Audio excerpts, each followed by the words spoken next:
All right. So now I'm going to. I took the wrapper off because just in case. I appreciate that. That's some con shit that you don't got to worry about on the internet.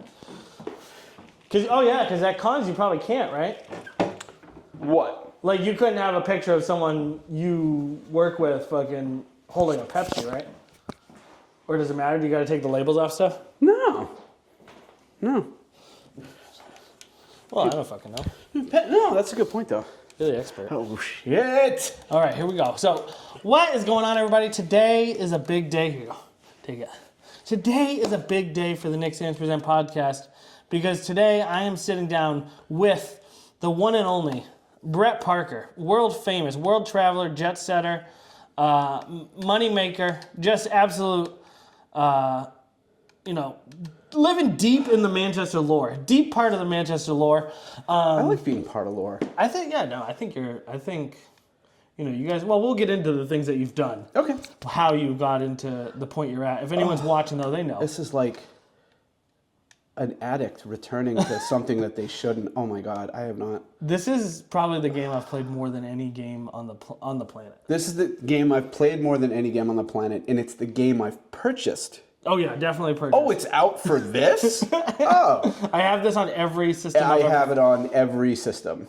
I will actually, you know what? I actually probably played World of Warcraft more. Lich King, I probably played, even though it was a much shorter time frame, I must have put in my whole life. Wasn't going to reveal that about me. I was going to keep that as a dark secret, but yeah, I played Warcraft for like, I don't know, 10 years. Dude, when Wrath was bumping, I played it up until Pandaria, but when Wrath was popping, dude, I was on that. I almost lost my wife over it. She gave me an ultimatum. Mine was never that bad. But yeah, hardcore. I remember the day that it happened, we were going on a date, and I had been leveling a priest because my raid team needed a fucking healer. Really? Yeah, so I was leveling a priest, and... See, I would just DPS. I'm like, no. Oh, I was a tank, usually. I actually didn't even like healing, but we needed a healer, so I was fucking gonna do it. Nothing with a real job. No, tanking is so easy. That's what I like. I just like fucking. It's too stressful. And Run like, there. Yeah, you're not holding the aggro. Every once in a while, you fucking hit the aggro button, fucking pull everything back to you. Easy stuff. But yeah, so we were going on a date. She was like, "All right, you're fucking done playing this game," and I'm like, "Yeah, I'm done for the night." And she's like, "I just gotta go to the bathroom real quick," and I was like, "I can probably just get one level in real quick," you know what I mean? Well, I was while she's in the bathroom. I think she was showering or something. Oh, going to the bathroom to get ready. Yeah, she was going to the bathroom to get ready, and so I had like double XP at the time.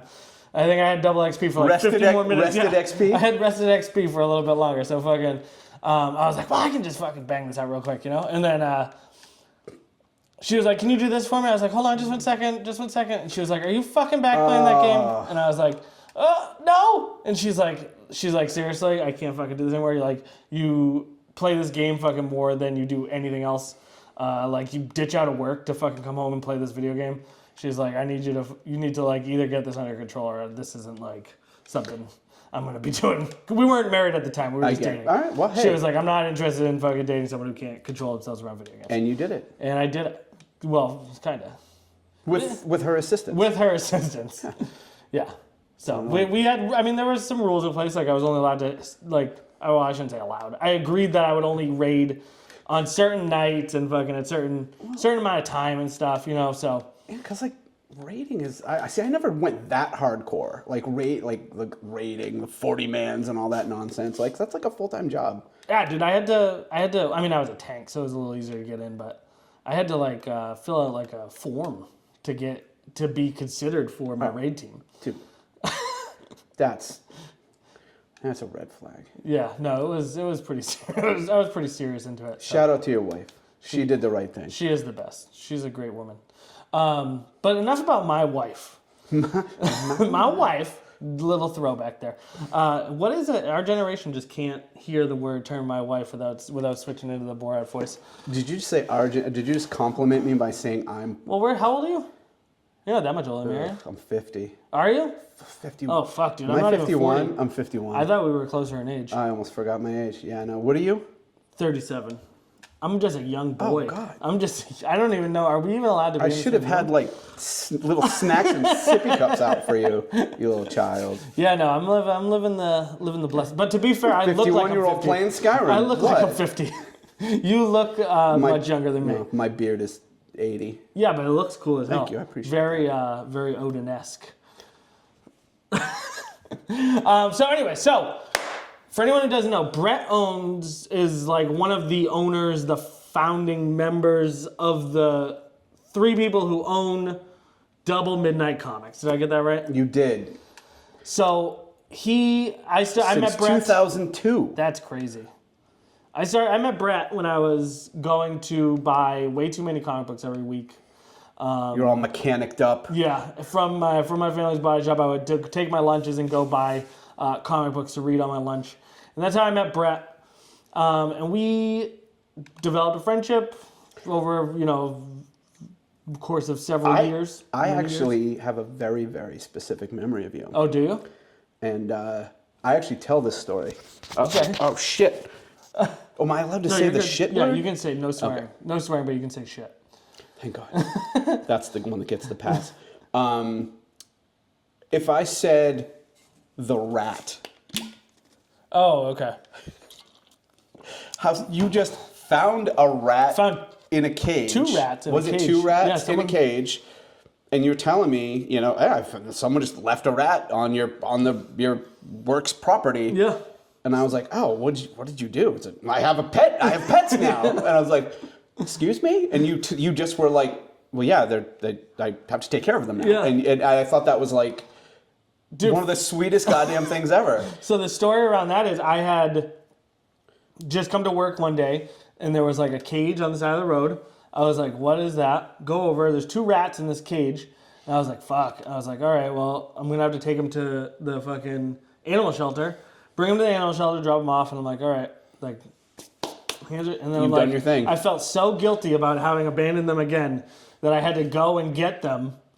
I did not know that. Yeah, I had to go back and get them, and I had to pay for them. I had to buy them back. That story just got way better. I had to go. What? Yeah, I had to go back. I bought them A-holes, back, dude. and then I went and whatever they got. I fucking donated money to them anyway, so it's not a big deal. Fair. I just, support it. I'm not gonna call them a-holes. They're fucking the animal shelter. They do a lot of fine. good stuff. Yeah. You know what I mean? So I didn't mind. buying them back. And I bought them back, and then I brought them home, and then I kept them for like a year. And then a friend of mine is like a rat. She loves rats. And so I ended up giving them to her to live out their twilight years. And she ended up building like a whole room in her house. I remember the resolution was they literally went to a better place. Yeah. Not died. Are they dead? They're dead now, yeah. How long does a rat live? Does anyone even 2 know? years. That's it? Yeah. So someone had bought these things probably within like the first couple months of their life. Oh, you're getting fought. Who is? Oh, yeah, really, dude? Get them. So someone had bought them like within the first couple months of their life, got rid of them. I took them, kept them for about a year, and then fuck yeah, look at that. Till you get, and then gave them to someone else to take them, and she ended up she had an apartment that she had like a whole room that was dedicated to these 2 rats that like had like tunnels, and then they could also go outside in this one part. She had like set up this thing on the fucking window that they could like get in and out of. So they were living the life. That's the Disney World for rats. They were living the rat life. Yeah, so rats. Yeah. Rats is what solidified, because people come and go That's funny, at my 'cause I forgot about store. that. Did you? Yeah. I tell that story, dude. But like people come and go, so you need that. You got to like have that like cementing moment of like, oh, you're just not a come and go guy. You're real. Yeah. No, I appreciate that. Yeah. Yeah, I think that's funny that you remember that. I completely spaced. I forgot about that completely until you just brought it up. That's a big deal for me. So I was going to the shop pretty regularly, at least once a week, usually a couple times a week, picking up comic books. Me and Brett sparked up a friendship. Eventually, as with all things, I can only do things 100% of the way, and it got to the point where I was spending like way too much money on comic books. And I couldn't just fucking cycle back my comic books. Also, you like my very manly cup. Is that an Owala? Yeah, It's the best. It's my wife's. Dude, this is the coolest straw structure. So the fucking I have an all black one. the straw is built into the fucking sippy thing. Best straw development. That's funny because I made the sippy cup joke in 100 and years. you actually have one. That's crazy. What are the odds of that? Wow, callback already. So eventually it became too much money. Just like World of Warcraft, I had to fucking, and I can't just like cut it back a little bit. I just had to stop going because I was jonesing too hard. You get it. So me and Brett, we still kept in communication a little bit. And then the other day, just randomly ran into him at Target.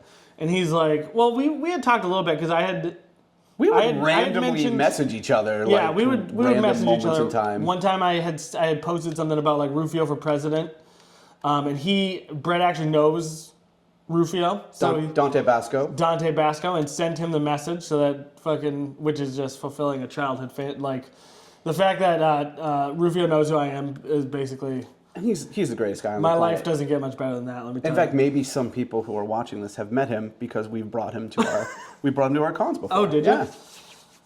Whew, I don't know if I can handle meeting him. I feel like I'm pretty good. So, like, because of punk rock and hardcore, like, I got to meet a lot of the people who I think were, like, the coolest people in the world. So, like, since then, I've met some celebrities, and it doesn't really affect me. I don't know if I can handle meeting Rufio. What bands have you met?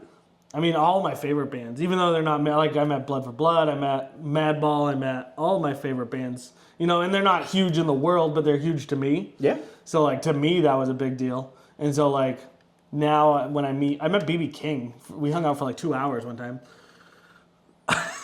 Why are we even talking about me? I had a B.B. King story. Well, I went to his concert and we ended up on his tour bus, me and a friend of mine, to get some signatures. And since we were like the last people to get signatures, they just let us hang out there for like 2 hours with him.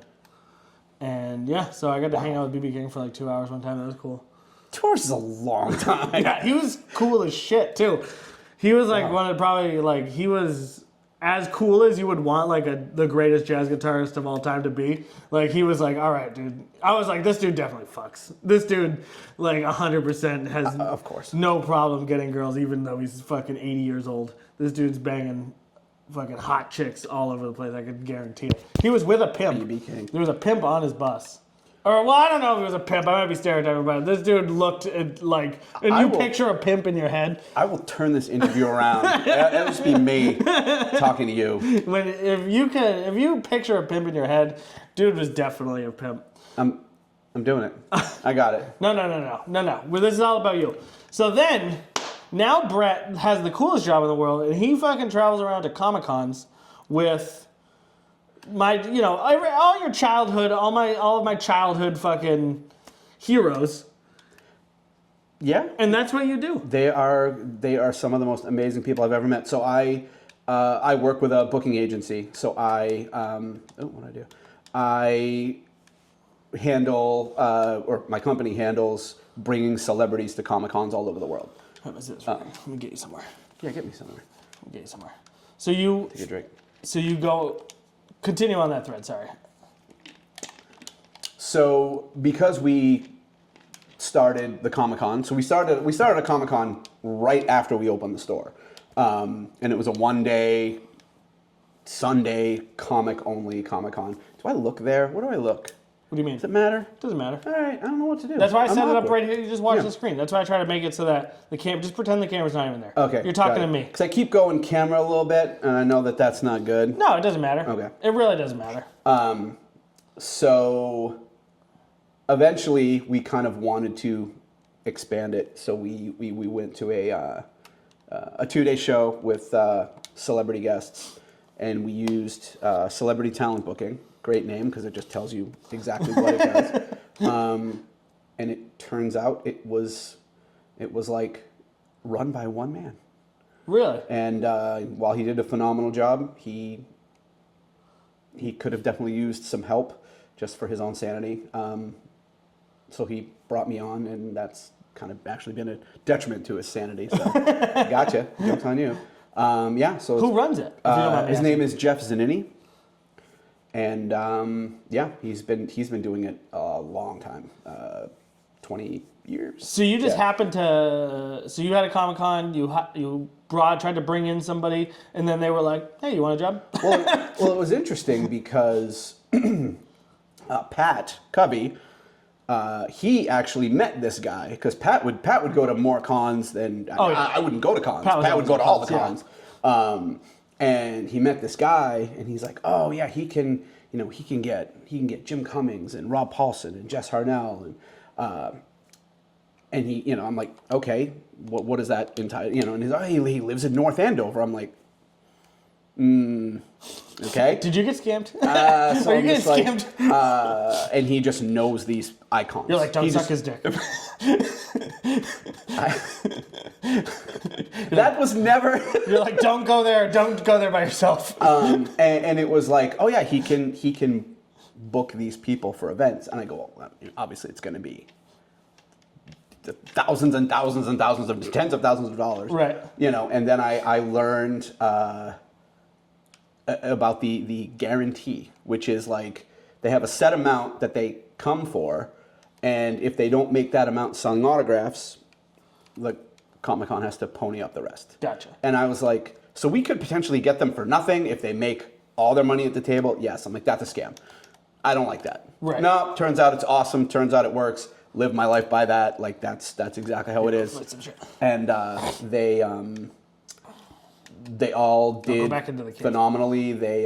Who'd you get? So our first round of guests were the three that I mentioned. So Jim Cummings, Rob Paulson, and Jess Harnell.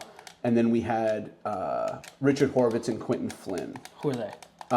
Richard Horvitz is Invader Zim. Oh, fuck. And Quentin Flynn, he like does the voice of Invader Zim? Yeah, he's the voice of Invader Zim. Damn. And I'm going to show how old I am. Is it Alpha 9? What's the Power Ranger robot? Alpha? Yep. Alpha, and then a number. He's him. Quentin Flynn is Raiden from Metal Gear. Okay. Oh, that's cool. Which we have David Hayter, who's Solid Snake as well. So we have... David Hayter, what a name. Oh, he's the best. And so they came. They basically like took our con and brought it. I'm not even gonna say the next level because we leveled up, multiple times that event. And I started traveling to cons, helping out and working for that company. And now it's been. What year was that that you started doing that? 12 years ago. You've been doing that for 12 years? Yeah, I mean, over the last 6 or 7 years, it's been, more or less full time. Yeah. But these guys, they got me. They got you. All right. Okay. That's okay. It happens. It's fair to say too that I fucked up and I can't get the screen all the way on here, so we can't actually view our our health. So you've been doing this for 12 years. You've been helping out for 12 years. What is that? So let's go back a little bit. Sure. Let's talk about how does one start a comic book store? Because you guys didn't just start a comic book store. Like when you guys started, there really wasn't other comic stores around as far as I remember. At least not big ones like you guys have. Well, I love that you don't remember, but because we just took over and just took up your mind space. But we felt that there was a need for I don't want to throw any shots, but a good comic store. Right. Because, me and Chris and Scott were avid comic collectors. Back when you had to hide that you were a comic collector, by the way. That's what people don't remember. Yeah.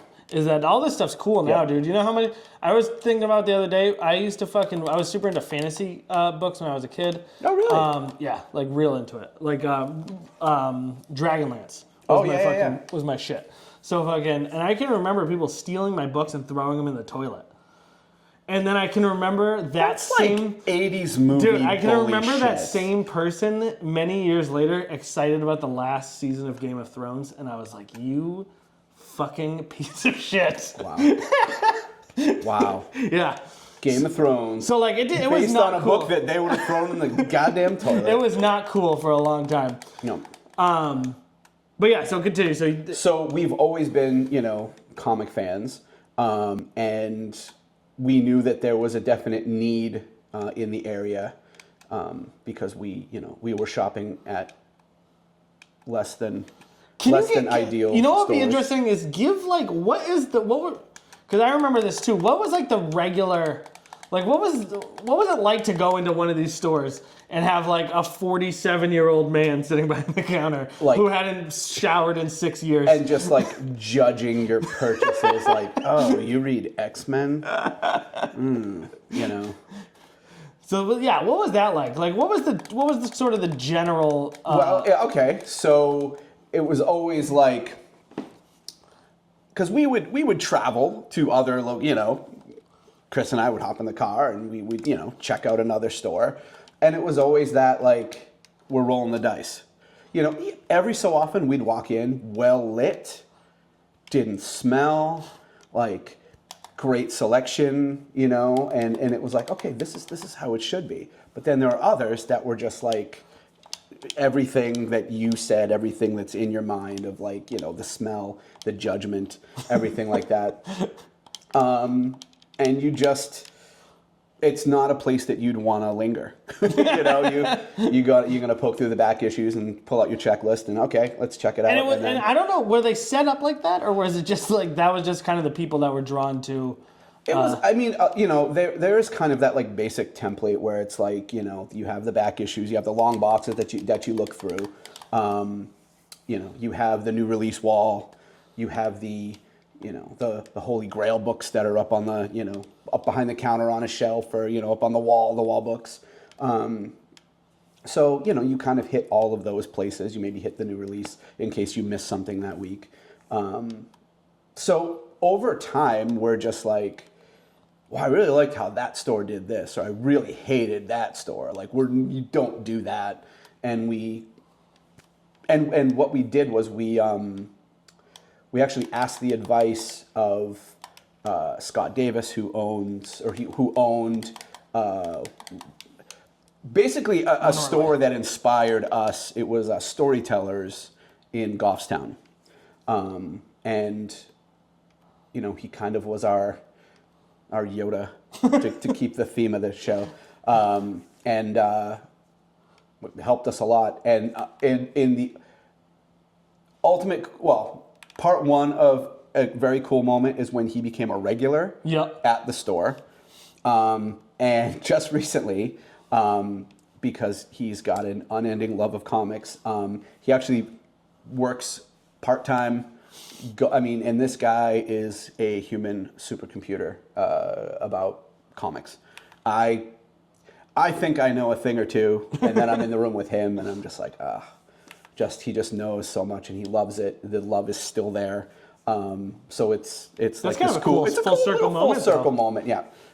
That's like, you couldn't write that. No, it was amazing. One of the things that sticks out to me about your guys' shop is I remember one time, and I had never really thought about this before, but I was like, I had asked you, do you collect comics? And you were like, yeah, you're literally sifting through them right now.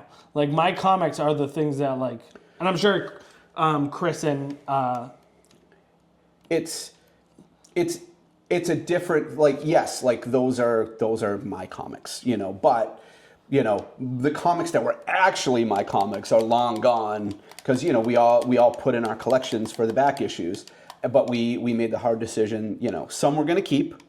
And right now there's a comic collection in here. It's in my closet, and it's the ones that I'm so sentimentally attached to that I couldn't imagine parting with them. And that doesn't mean they're worth, God damn it, $10,000.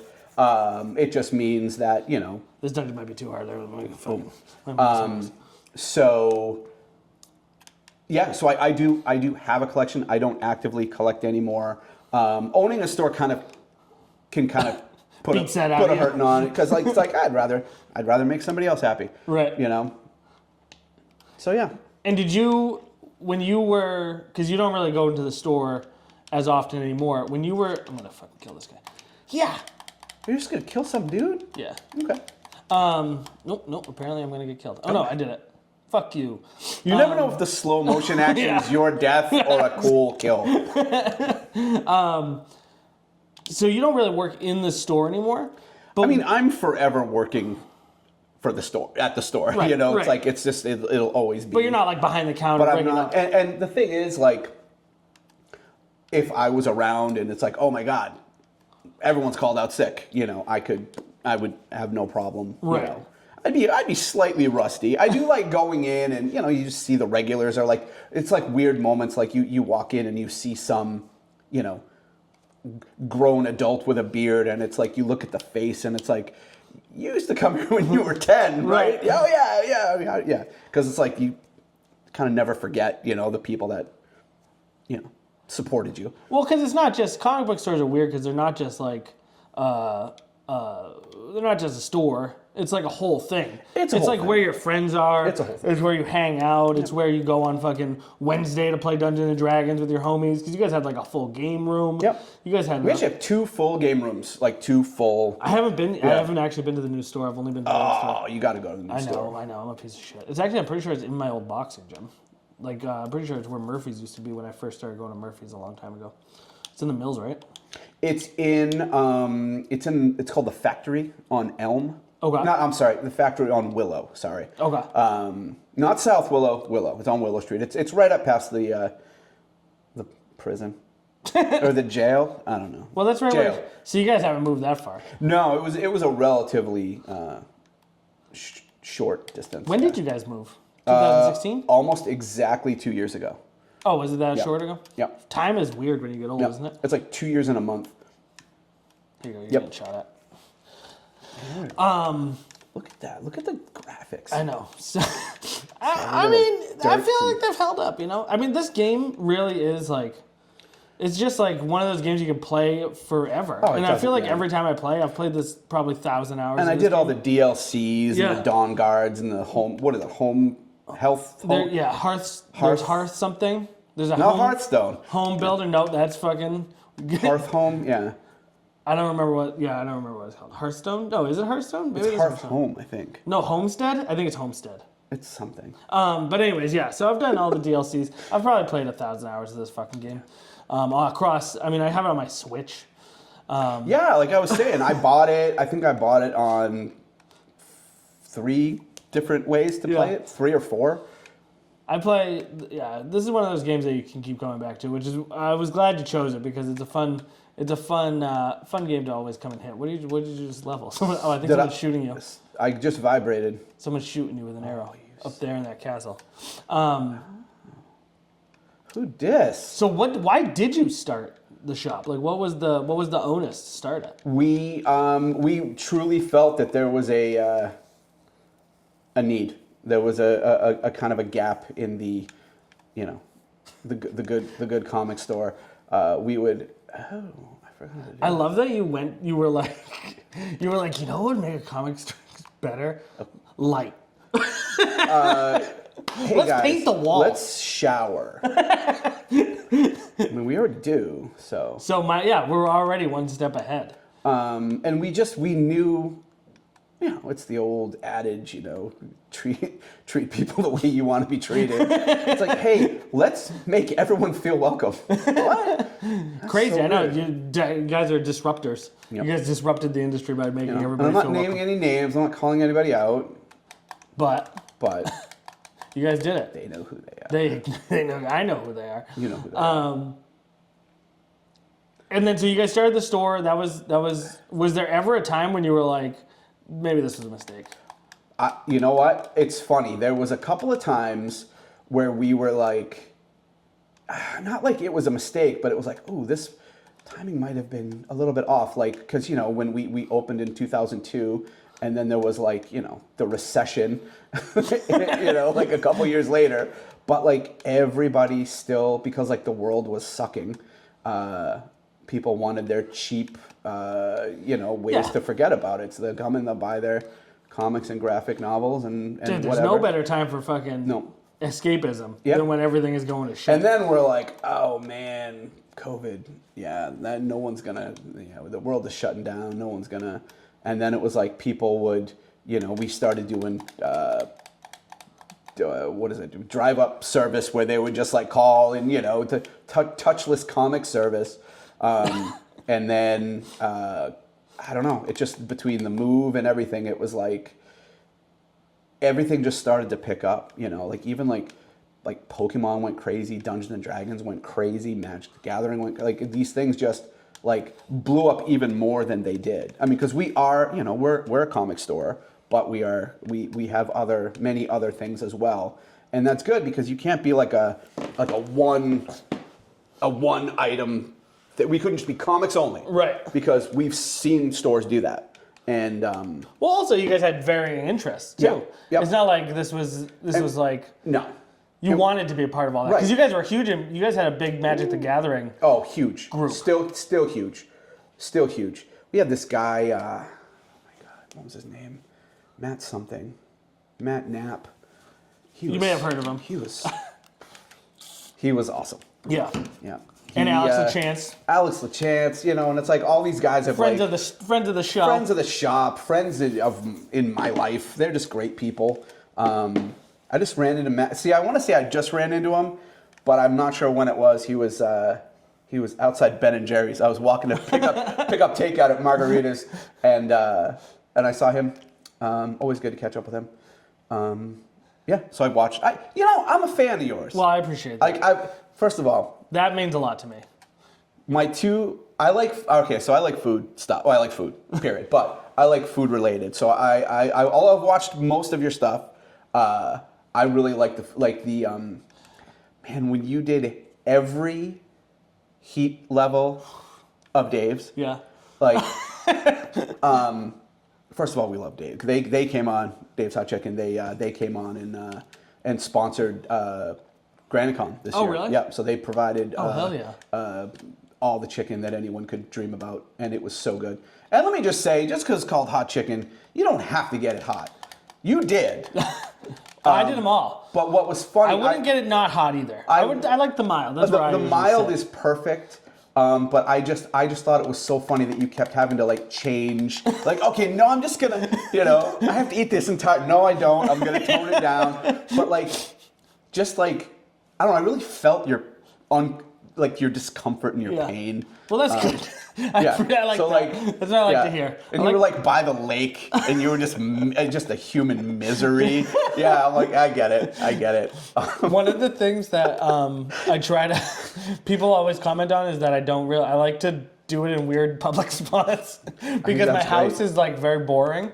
And so I try to spice it up by doing it in weird public spots. Or like the wet steak and cheese. Oh my God. And it's just, dude. okay. It was...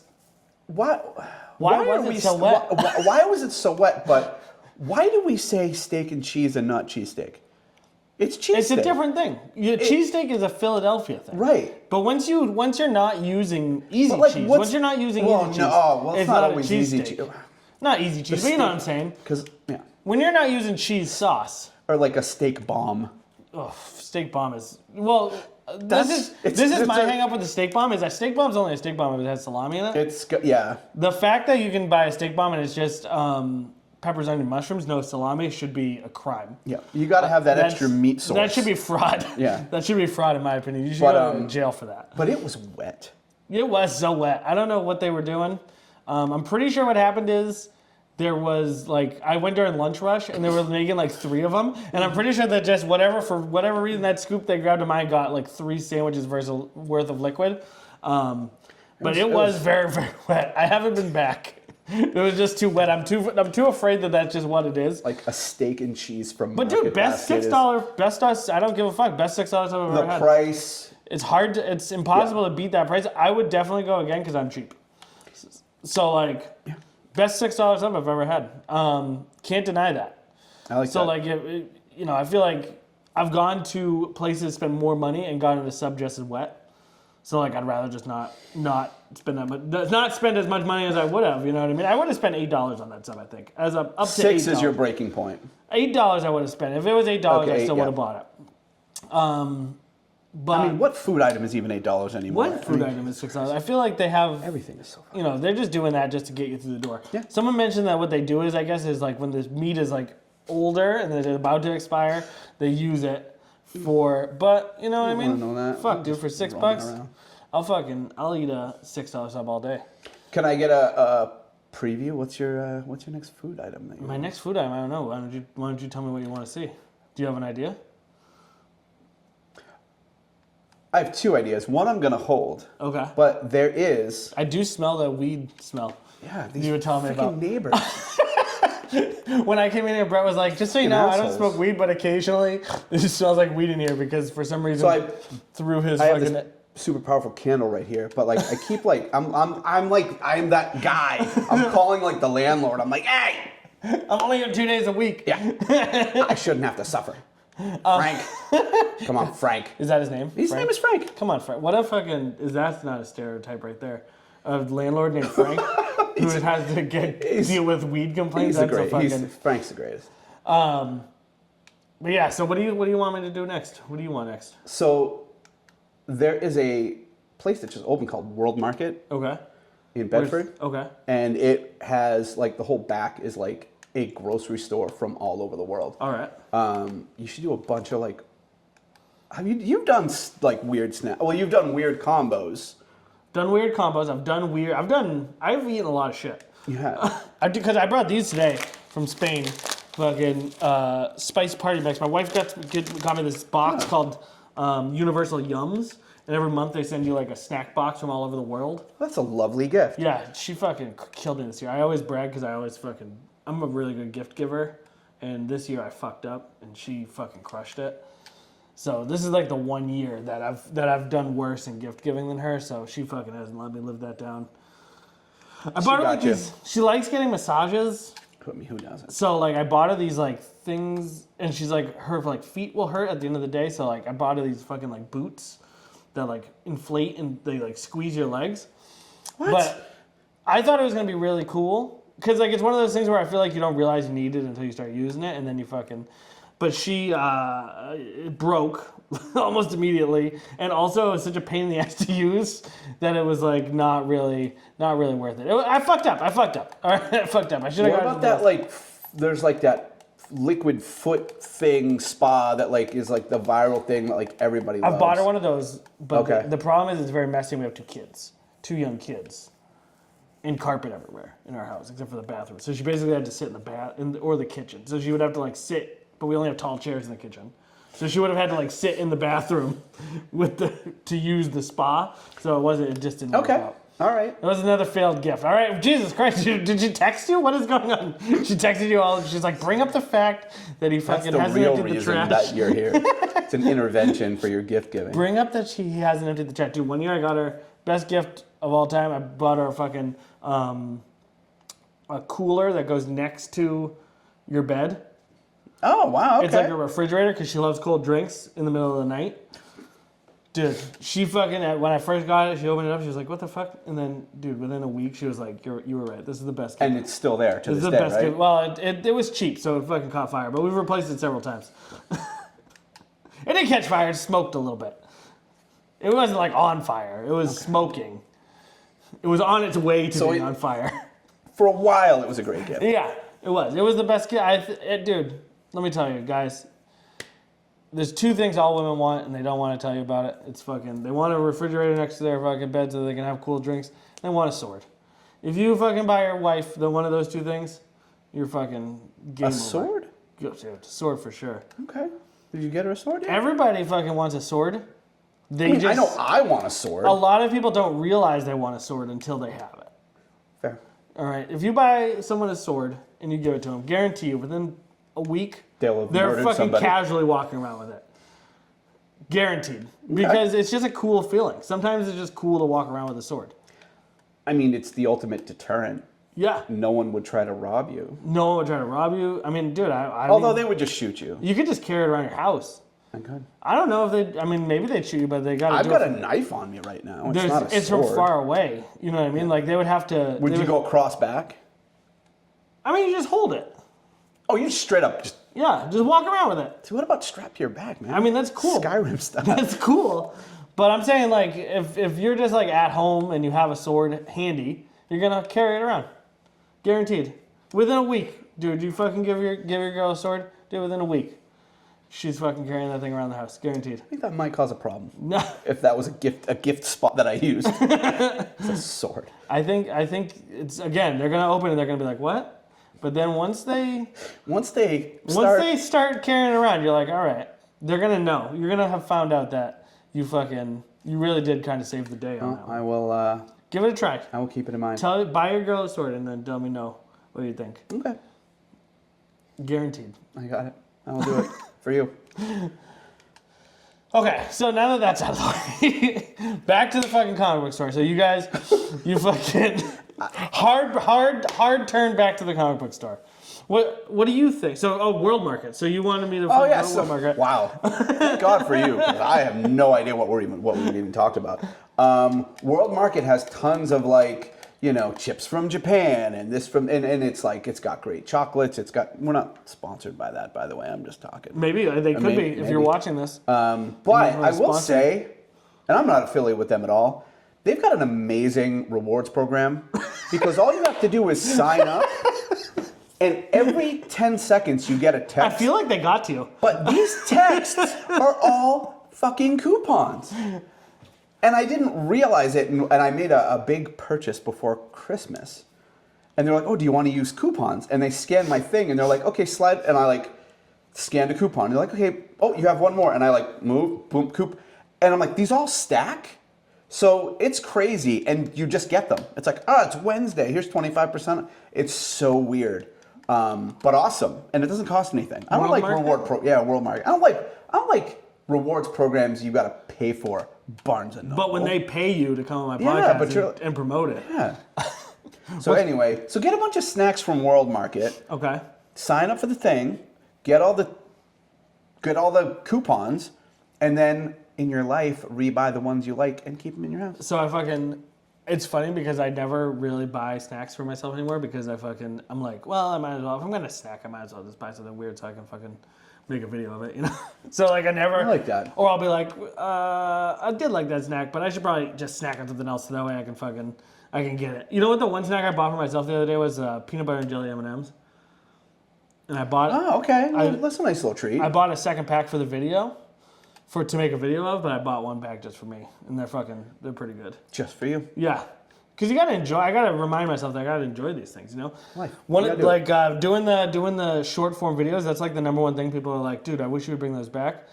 And for a while, I was against it because I didn't want to be a food channel. That was never my goal. It just so happens people like watching me eat food. So that's kind of fun. So I'm kind of especially food that makes you a little uncomfortable. Yeah.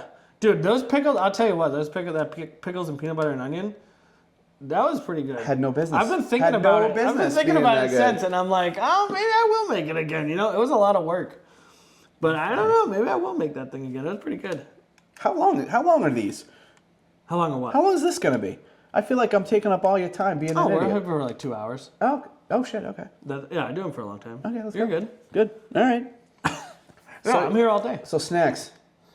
Yeah, no, what are some of the weird shit you eat? You must eat some weird shit because you're traveling all over the world. You're going to Dubai.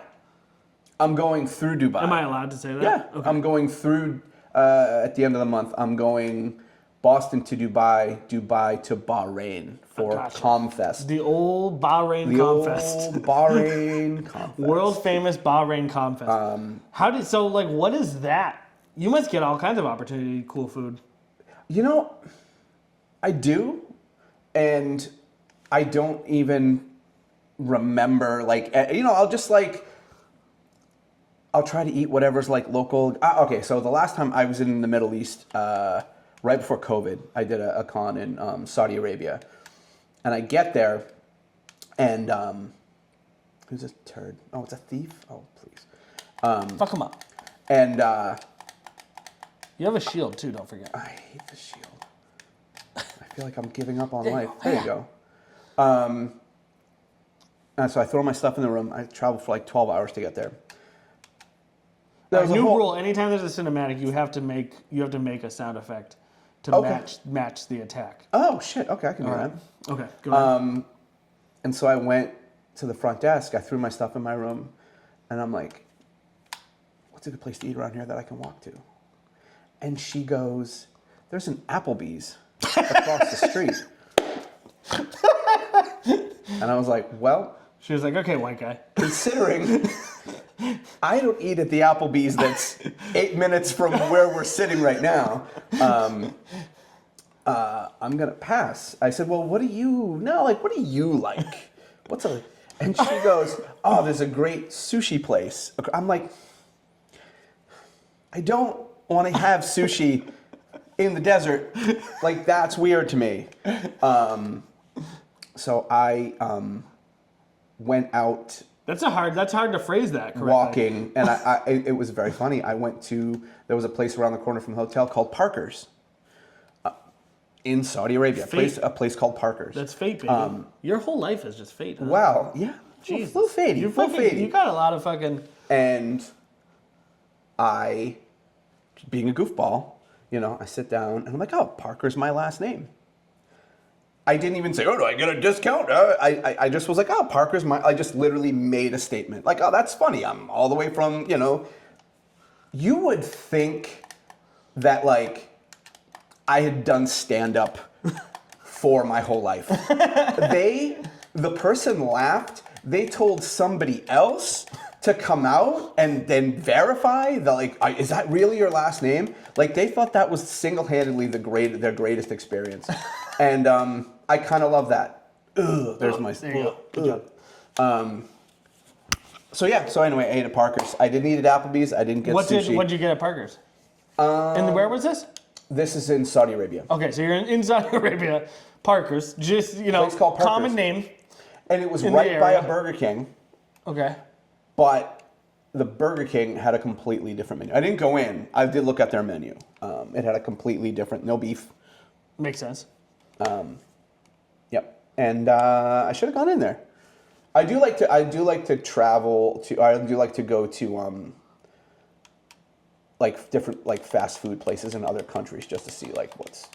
And the food quality is always so much better. Is it? Oh, it's ridiculous. That's what I've heard. Especially I have a buddy who lives in Japan, and he was saying how going to a Japanese McDonald's and going to an American McDonald's is just such a completely different experience. You know what the crazy thing too? And that is the truth, but the crazy thing is their 7-Elevens are a thing.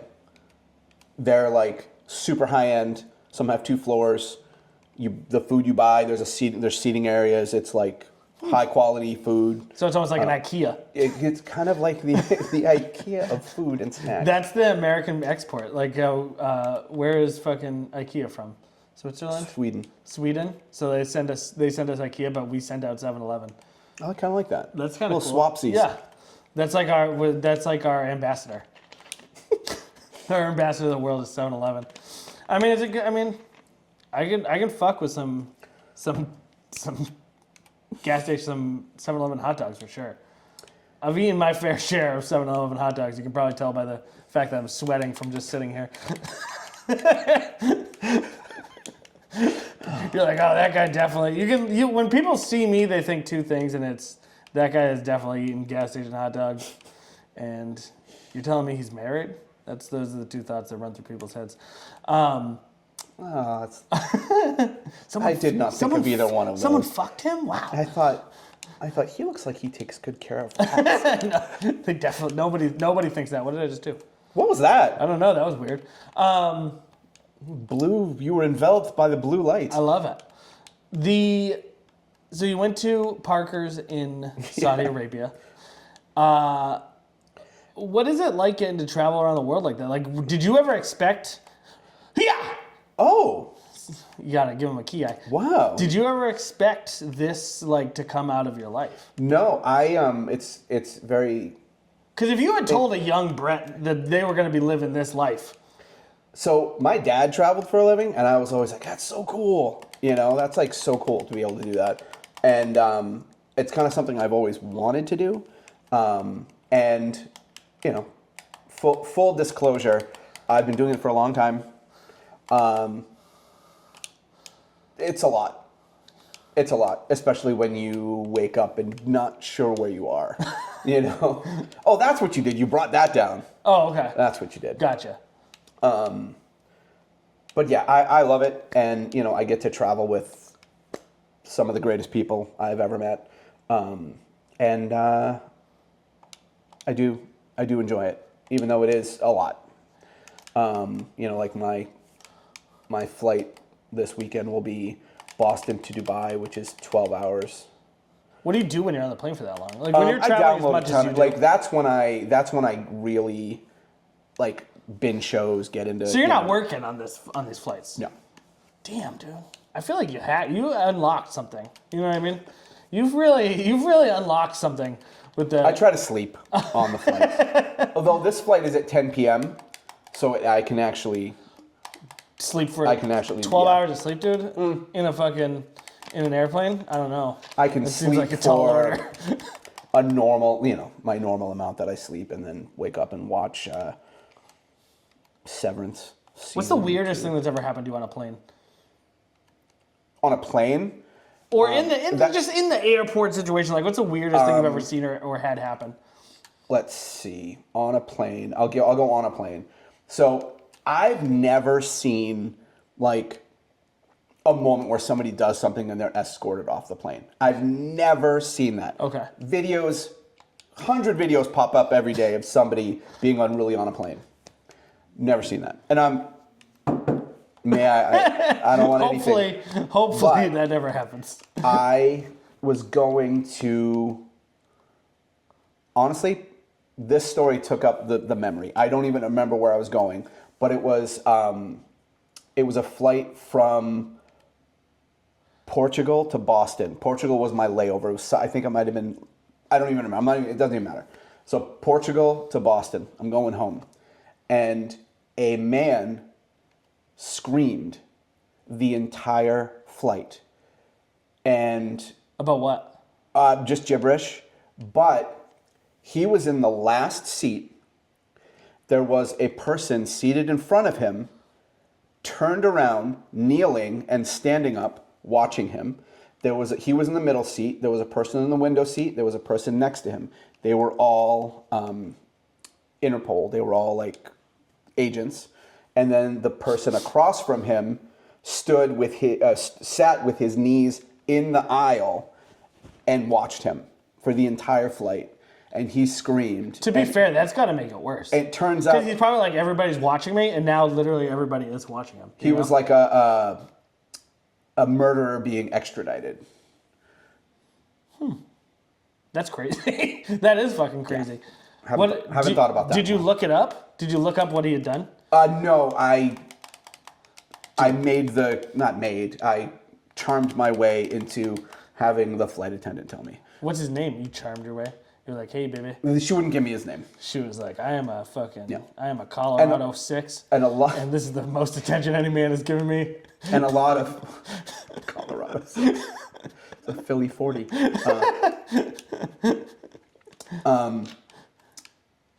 Yeah, and a lot of his screaming was I. A lot of that.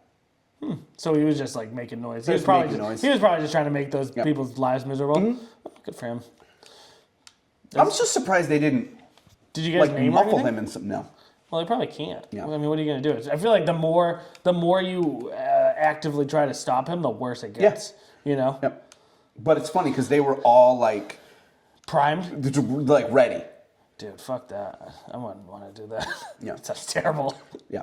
I don't know if I could go when was the last time you had like a real job? What I do is real. I know what you mean. You know what I mean? Like I don't consider what I do real. I make money at it. It's very funny. I completely. In fact, I kind of use that term a lot. I used to manage a Health Rider store. You remember Health Rider? No. No. What's that?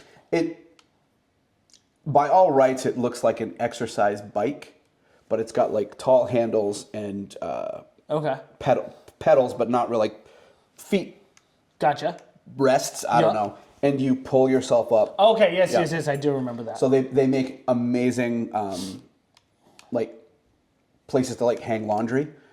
Like perfect, like the way the handlebars are, you just throw your clothing on them, and that's what people did. That's why the company went out of business. It's very expensive. But yeah, so I managed one of those. How old were you then? 23. And then you were just like, and then that's when you decided I'm going to sell all my comics in a store. Kind of. I had a pit stop after that. that I don't talk about that very much. All right. We'll talk about that off camera. We'll talk about that off camera. Did you murder somebody? Were you in a gang? You're like, I joined No, it's actually not, like, joined a gang. so many people know what it is. I don't want to, because I hate it. Okay. Yeah. All right. It's a creative project. We'll leave it at that. Okay, well, you'll tell me about that later. Sure. It was a creative project. Oh my God, did you do porn? No! Oh, no, I did not do Okay. porn. All right. Well, that's what everyone was thinking, so I was just going to say it out loud. Or did I? I actually have a stand-up bit about how I did a bukkake film that I've been working on. You've been working on it? Yeah. Well, the crazy thing about bukkake is it's like the only type of porn you could do where you could go in a virgin and come out a virgin. Wow. Right? So like Wow. you could theoretically you could go do a bukkake film as a virgin, and then when you leave you're still a virgin because you never fucked a girl, you just jacked off on her. So something to think about on your 12-hour trip this week. Both of you? Yeah, both of you could. Even the person? Yeah. I mean, I feel like that would be I don't know. I feel like maybe that's. I guess that's true. I'm not trying to be sexist. I just feel like it's a different level of commitment. Yeah. To being the person on the ground. Boots on the Male ground. or female. Like I feel like it's just a different level of commitment. I don't know if someone who was a virgin would be like, you know what, I'm gonna just let 40 dudes jack off on me, or whatever the female equivalent of that is. We really do talk about everything on. Oh yeah, on this. we talk it out. You got to. You know what I mean? We're talking about real life stuff here. Wet steak and cheese and bukkake. It's weirdly the same Which thing. are very- Weirdly, I feel like you could connect those. Oh, that did him. that did Here, him. play some Skyrim. Warm. Whoa, you have that heated I controller? told you. That's from all the gas station hot dogs I've eaten in my life. So now, who's the coolest person or like, I know you can't rank them because it's like your job, but like, what is the one you were most excited about? Or like, what was like the one that you got to follow around that was like, wow, I remember you like being... I mean, Sean Astin is a huge one just because, so he was in the Goonies. He was Mikey from the Goonies. Okay, yeah. He was Samwise in Lord of the Rings. Yeah. He was Rudy in Rudy. Yeah. Bob from Stranger Things. So he pretty much hits every generation loves him. That's crazy. But the crazy part is you get to hang out with Sam, huh? You get to be Sam. He's fantastic. He's just such a great. He's just so nice. You know what's funny is you said his real name and I was like, "Who's that?" But and then as soon as you were like, if you had been like, "I got to hang out with Samwise," right, from fucking Lord of the Rings, I'd be like, "Oh my god, that is fucking cool, dude!" And it's holy shit, yeah, that's crazy. You get to be friends with fucking. I mean, I'm sure you guys are friends, but you guys get to like, even if you're just work colleagues. Holy fuck, dude. He's just so great. It's awesome. It's weird. Did Rufio have anything bad to say about Robin Williams? No, nothing but pure magic working with that guy, apparently, from what he says. There's not a lot of jerks. Like, a lot of people always ask, like, oh man, like what have you seen? Like, see, that doesn't surprise me at all because I think what most people forget is that like most people who are acting, like, you don't start off acting as like it's fucking theater, you know? It's like you started off in a high school drama club where I was, and we were a bunch of fucking nerds, you know? Right. I feel like they're just fucking nerds who did some cool, who like got to like the upper levels of being a nerd. They're like the final bosses of nerds. Yeah, they're like the final bosses of nerddom. And I honestly, can't even really think of like anyone that was like a jerk or anything. Yeah, I can't imagine any of them would be because I mean, unless I can see someone maybe like I can't even think. Like I'm just when you break down what they actually do, like I said, it's acting. Like they go in, they put on makeup, they get their hair done. You know what I mean? It's like it's not like this cool. It's not this cool thing. They're at a Comic-Con where they're prepared to meet thousands of fans. Yeah. So they're it's not like they're eating dinner with their family and you walk over and ask for their autograph. At an Applebee's. Yeah. At Parker's Riblet in basket. Saudi Arabia. A riblet basket. Damn, that is crazy that you get to, like, what is your, like, role in their life while you guys are working together? It's all different. You know, I will sit at their table and collect money. I will, you know, I'll be the one, or I will oversee when we have like multiple guests at a con. I'll make sure all the tables are running smoothly. I'll make sure, you know, that they're following the contract. The con, not my. Oh, I gotcha. My people always follow the contract. You know. I feel like the contract's gotta be pretty loose in those situations. So definitely some stuff you gotta include in there that, you know, you wouldn't. I mean, to protect the person, but I feel like the con, like the person running the con isn't gonna come to me and be like, "Hey, you're not supposed to like be outside the 12 square feet of the table." You know what I mean? Oh, you're not really allowed behind the. Right. You know what I mean? We don't do that here. Yeah, that seems like probably doesn't happen that much. I'm sure there's things you need to do to protect your client, but I feel like at the end of the day, like everybody's probably just happy to be there. You know, watch the table for that overzealous fan. Have you ever had to fucking put someone down? Has the fucking the glide right, the healthy rider, has that come in hand? Did you have to put some of that power? Glide right. Did you have to put some of the healthy rider power into somebody? Nothing too extraordinary. No, but there are people that definitely, you know, will overstay their welcome at the table. And, Oh, for sure. Maybe keep coming back and coming back. Yeah, but that's rough. we love them all. That's gotta be. They're all sweet in their own way. I was gonna say that's tough because it's like you don't want to tell, like, they're like, I love you so much. Like, there's a point where that's weird, but it's also like, it's so nice. You don't want to fucking. Well, you know, a lot of these people literally feel as though they've known this person their whole life. Right. And they haven't.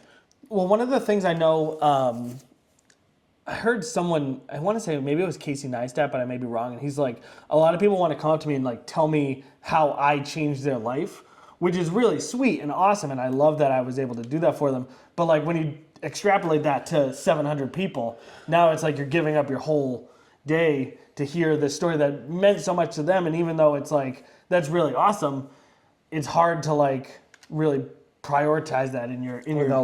You know what I mean? Show up at their house. Yeah. You know? Well, that's crazy. Yeah. I mean, I feel like normal people. No. You know what I mean? No. That's like a whole different. Do you run security at their house? You're just in there on the fucking health ride. You're fucking pumping up. I still had one. No, I don't. That's such garbage. Great place to store your clothes, though. Those handlebars. Dude, imagine if you were bigwigging and you were fucking having people travel that with you to fucking. You know, The Rock has like a mobile gym that brings them. You could have just that. I just want one handlebar. Works out like your elbow. That's it. That's all it did. Is it ever sort of surreal when you're like because you've loved comic books and now it is just a job, right? Like you're really, you know, you're traveling through Dubai, and to everybody else that seems like this crazy thing. To you, it's a job. Is there ever a moment, or like, are there moments when you can stop and be like, really appreciate how like incredible that is, or how like. Or is it really just sort of like... you know what? It's, I can... Yes, there are many moments where I was like, okay, this is... Or you're like, I'm going to fucking be hanging out with Samwise for the next like 6 hours. I mean, that's always good. But like, I remember I was at a con, and I was in the green room grabbing something to eat, and I turned around, and sitting at a table was David Duchovny and Gillian Anderson. That's crazy. Like... They were both guests there, but they were like in the green room together, having lunch together, talking. Like I wasn't hovering, but like I couldn't hear, but they were like just enjoying each other's company. And being an X-Files fan, you know, I was like, that's just a cool moment. Yeah. You know, because there's so much like hatred on the set. You know, you got like William Shatner, who doesn't even want to be, you know, in the same room as like anyone from Star Trek. Yeah. That must be tough too. Like, even though I'm sure everybody, like you said, everybody's cool to you, it must be like managing. I mean, I'm sure there's people have egos, you know, and like, or like they have shit that comes along with ultimately it is a small scene. You know what I mean? And like, so if you pissed someone off 20 years ago, now you got to like keep that in mind. Yeah. You know, and yeah. like make sure that William Shatner is in a room with fucking whoever he's mad at this week. You know. And do you hang out with William Shatner?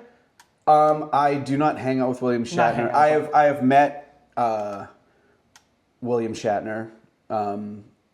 He's Just William like, Shatner. Just like they make him out on TV. But I swear to God, you know, that dude's in his 90s and he moves like he's it's crazy in his 90s. 40s. Yeah, he's kind of ridiculous. It's like over there on his phone. You know, he just. You know what's wild about that is like he could, like, there's no reason for him to keep doing it. No. There's really, I mean, like, he fucking came in, he's like... And that dude's been doing cons, like Star Trek conventions were a thing. Yeah, before cons were a thing. Yeah, he's kind of like one of the originals. Dude, generally speaking, in your experience, do the people who are doing this, they're not doing it for money. Are they doing it for the money or are they doing it because they really love the interaction? Honestly, some both, some one or the other. Some, you know, I just want to get out of the house, you know, that type of thing. You know, but there are, you know, there's, I mean, all walks of life as far as like, you know, guests at a con.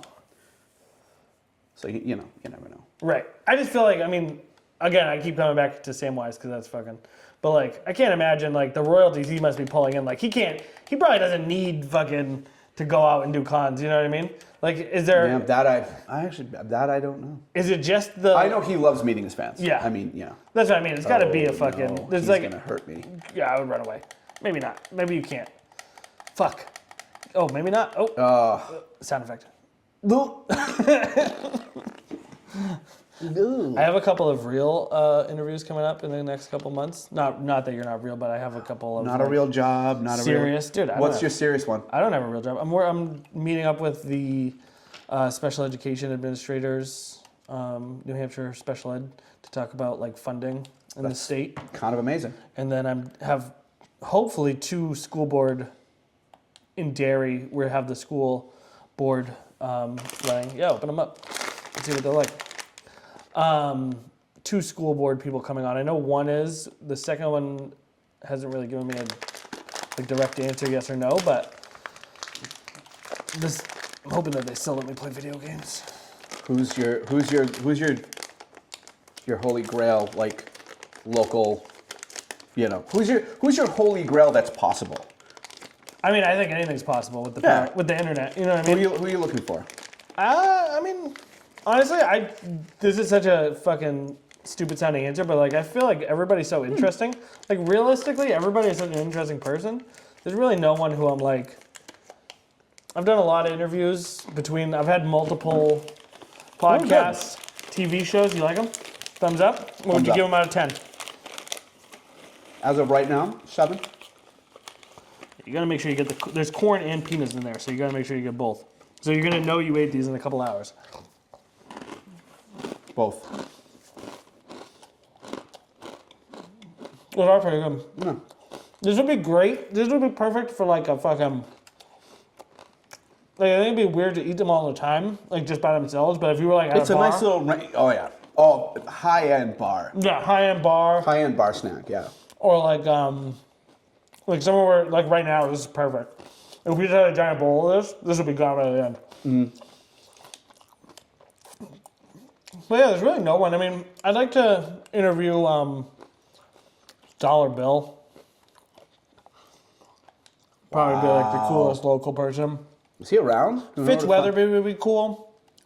Yeah, Dollar Bill's still around. I'm not sure that Dollar Bill really understands the impact he had on the world, to be honest with you. Like, I want you to interview Dollar Bill. What about Al Caprillion? Al Caprillion would be interesting, but I feel like he's lived a public enough life that... Well, he works at like... Yeah, he works at not Filene's, JCPenney or something now. Filene's? But dude, have you seen the resurfaced movie he made? Kowloon Castaway? Yeah. I'm in Kowloon Castaway. Are you? Yeah. What? Where? Where have you seen that? On YouTube. Who brought that to your attention? This is the deep New Hampshire lore, dude. That's what I do. Wow. Yeah, I'm in it. Which part? Well, at the end, it's the big like. I don't want to spoil it, but Can you see it? Can you see you, or are you just like an extra in the background? Yeah, you can see me. I'm a featured extra. But you're not like talking, or do you have like a talking spot? I'm looking like I'm talking. I don't remember you being in it. After this, I'll boot it up and show you. Dude, Calhoun Castaway. Dude, anyone who's a New Hampshire native who hasn't seen Calhoun Castaway, go check it out. It was lost for many years. What was the story behind that? I'm actually more interested in that than I am in anything else you're about to talk about today. So what was the story behind that? How did you get involved in Calhoun Castaway? Why did I do this? All right. Is this your secret? Yeah, So I was involved in... This is coming back to the secret that you didn't want to talk about before? The Double Midnight Comics people. Us Double Midnight Comics folk used to be Double Midnight Productions. What? I didn't know that. I'm sure you didn't. Holy shit. It'd be weird if you did. And then you did... Well, no, it wouldn't be weird because I'm deep in the lore. So we were involved in local film. Now that you say that, I think it was Calhoun Castaway a Double Midnight production? No, but a friend of mine did it. His name is Garth. Was Al Caprillion when you did this, or was he not yet famous? Famous. Oh, dude, Al Caprillion was like the weatherman when I was little. Okay. Yeah. Yeah, How did you rope Al Caprillion into doing it? Garth did it. Yeah, he's like, he needed a bunch of extras. He needed to like literally fill Calhoun. Huh. And so me and Chris and yeah, we drove to Saugus. That's hilarious. Yep. And so you were involved in local film for a while. Mm-hmm. Boy, you have lived a weird life, huh? Yeah. Holy shit, you've lived like 14 lives. Do you ever look back? Do you ever get this? Because this happens to me all the time, where I look back and I'm like, wow, yeah, that was me. You know, sometimes, a lot of times, or like, just because obviously we all look different, right? But like, looking back at like, I say even old pictures of me, like one came up in my memories or whatever that was like 15 years ago, and I'm just like, who's this fucking child? Well, you know what's crazy is like I remember when I was boxing, and like when I was a kid, I could not have imagined a life where I wasn't boxing, where I didn't regularly box every day, or like, you know what I mean, or I wasn't somehow involved. I only did the Golden Gloves. I wasn't a great boxer. I just loved it. It was like Golden Glove. The thing that I love. I didn't win. I just competed. You just sign up and anybody can compete. Huh. You get invited. No. But like I did it. I was doing it every day for, 5-6 hours a day, every day. It was like my whole life was boxing at that time. And like I couldn't have imagined a world where I wasn't boxing every day. And now I look back, no. You weren't the Sandman? No. I tried to catch on that I was the unicorn, just because I thought it would be funny if everybody who's still like, when they fight you, if you lose to the unicorn, you can never live that down. But if you beat them, it's not really that big of a deal because, like, obviously you're going to beat a guy named the unicorn. That's really funny. Is your nickname should be something unassuming. Yeah. Like, and just like sweet. Yeah. So that way, it's like, oh, you beat the hamster. The nice guy. Oh, yeah. you beat Mikey the Hamster Johnson. Cinnamon Roll Sands. But yeah, so. But you get beat by. Yeah, Cinnamon Roll Sands. You never live that down. So, anyways, but like, so you must have had that same thing. Like, there were probably times when you were working in the shop where you were like, this is just what I'm gonna do for the rest of my life. Like, I've made it. You know. You know what? That's true. I couldn't imagine not working at that store. But evolution happens. Yeah, it's weird, right? Yeah. Happens without you even realizing it. Yeah. And then you look back and you're like a totally different person. Now I'll always be affiliated. I'll always be, I'll always own it. I'll always be co-owner with, Oh yeah, I mean, I'm sure you still spend a fucking lot of time there. Yeah. But that's why I get all my Amazon packages delivered because I'm not coming here. All right, well, don't say that. There's going to be almost 25 people watching this. You don't want them knowing you're not going to be here. Oh, that's true. Yeah, there are literally tens of people who are going to be listening to this. Do you think Matt Knapp will watch this? Nap will probably watch this. LeChance will watch this. Good. Hi, guys. Miss you both. Mike Hughes. Mike Hughes will watch this. Miss you too, buddy. Yeah, no, they'll all watch this. They're all. I talk to them all pretty regularly. I mean, actually, I talk to them more than I talk to almost anybody.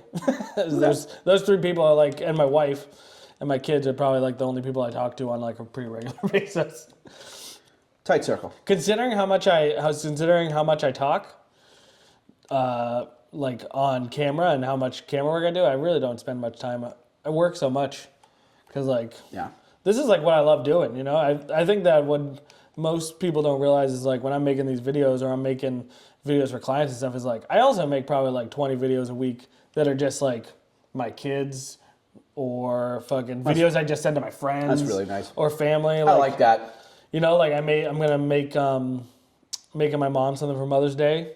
Like it's just a video I'm making just because I want to, just because this is what I love doing. You know. Does she watch these? She doesn't watch these. No, she gets mad because I swear.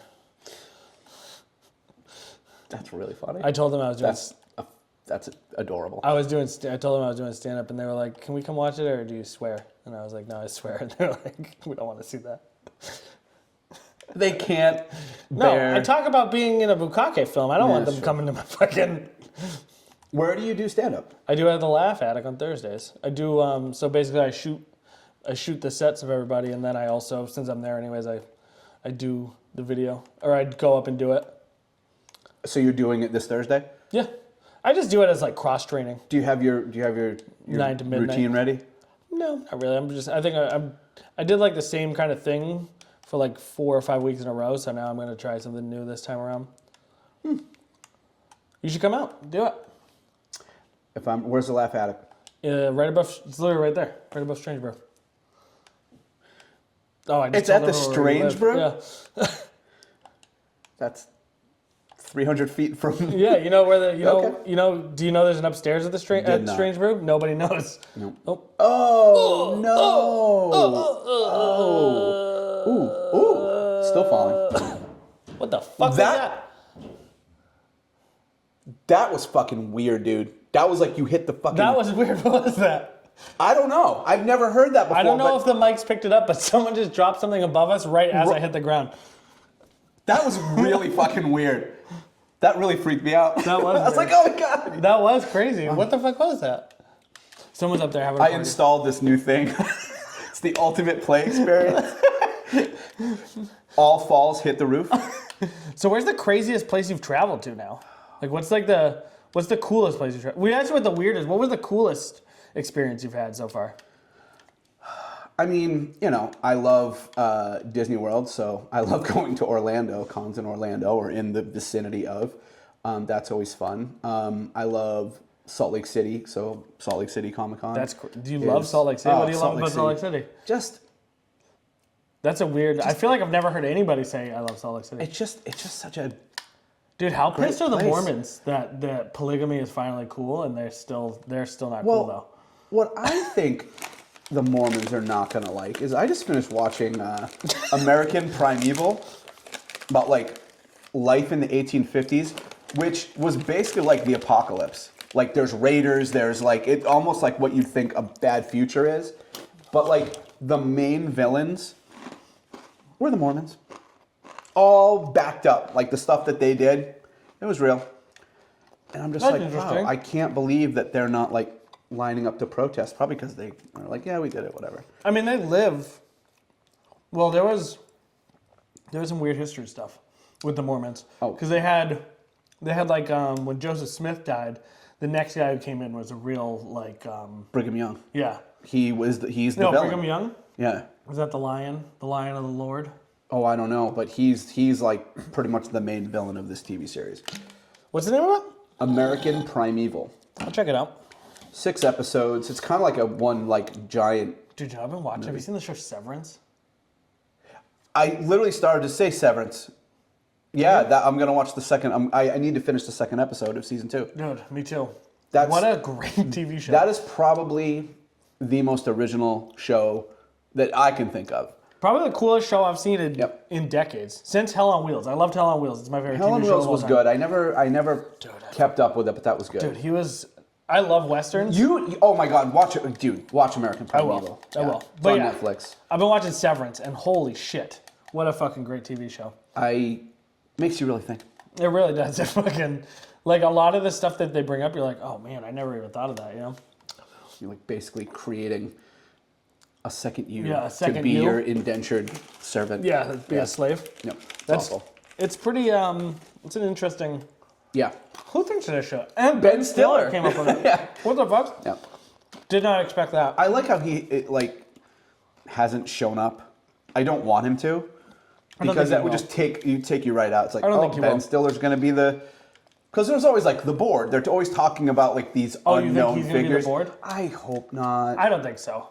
No, I nothing but love for Ben Stiller. Ben, No, but if you're watching, I can't think of Ben Stiller as anyone other than Zoolander. Like every time he's in a movie. Actually, you know what? Walter Mitty. I watched Walter Mitty recently. I never saw that. I watched it because